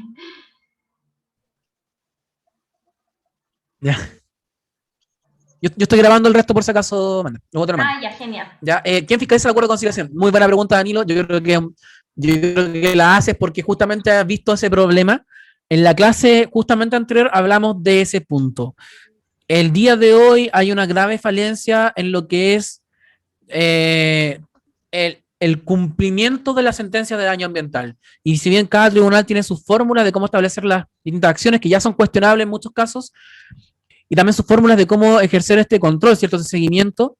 Así, por ejemplo, el segundo tribunal ha adoptado una estrategia que técnicamente me parece muy buena, pero entiendo que jurídicamente genera algunos resquemores, que es que presente, obligar finalmente a este sentenciado, digamos, este condenado, entre comillas, a que presente un plan de reparación en la Superintendencia del Medio Ambiente para que en el marco de esas competencias se tramite, ¿cierto? Bajo esa figura que está establecida en la ley de la LOSMA. Y ahí se entendería que en ese caso, ese programa, ese plan de reparación debiera ser fiscalizado y el seguimiento debería ser parte de lo que ve la superintendencia. En otros casos, no queda establecido nadie, ese es un problema. O también establecen organismos sectoriales, cada uno con su propia competencia. Entonces, el día de hoy es realmente un problema de quién fiscaliza el acuerdo de conciliación. Pero sí lo que está claro es que quien debe ejercer la acción o demostrar el interés es la parte que firmó el acuerdo de conciliación. Y si yo soy una de las partes, que yo presenté la demanda y llegué a una conciliación con la persona que hizo el daño ambiental, yo debo controlar, eso sí se entiende así, debo promover o gatillar finalmente decir al tribunal, mire, no se está haciendo esta acción, no se presentan antecedentes de cumplimiento esto otro, sino que hay un deber igual, nos guste o no nos guste, digamos, de la parte de la parte que presentó la demanda. Entonces, no hay una sola respuesta para esa pregunta, Danilo, porque es una de las falencias de nuestra institucionalidad.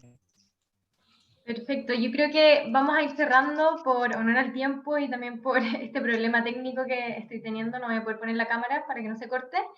Pero bueno, quiero agradecer a todos y todas que se quedaron hasta muy tarde. La convocatoria fue realmente alta. También en especial a Max, que hizo una clase excelente todas las sesiones. El PowerPoint demasiado lindo, había que comentarlo y como muy didáctico, muy claro. Así que muchas gracias por eso, porque no siempre ocurre. Y también por la convocatoria, o sea, se da cuenta el gran interés que todos han tenido y todas en este tema que es cada vez más contingente y necesario saber. Eso, muchas gracias a todos y todas. También les vamos a enviar una encuesta de evaluación para que por favor puedan responderla, que es muy valioso para nosotros. Y eso, muchas gracias, Max, que estén todos muy bien y vamos a ir cerrando. Y cualquier cosa ya estamos en contacto, tienen nuestros correos y podemos ahí también seguir en diálogo y comunicación. Así que voy cerrando. Muchas gracias, que estén muy bien. Chao. Bueno, que estén bien. Chao, Javiera. Si quieren, me puedes escribir preguntas que tienes, las que quedaron pendientes, al correo. Ya, chao. Chao, que estén bien. Estén Gracias bien. por participar. Chao, muchas gracias, Chao. Marco. Gracias.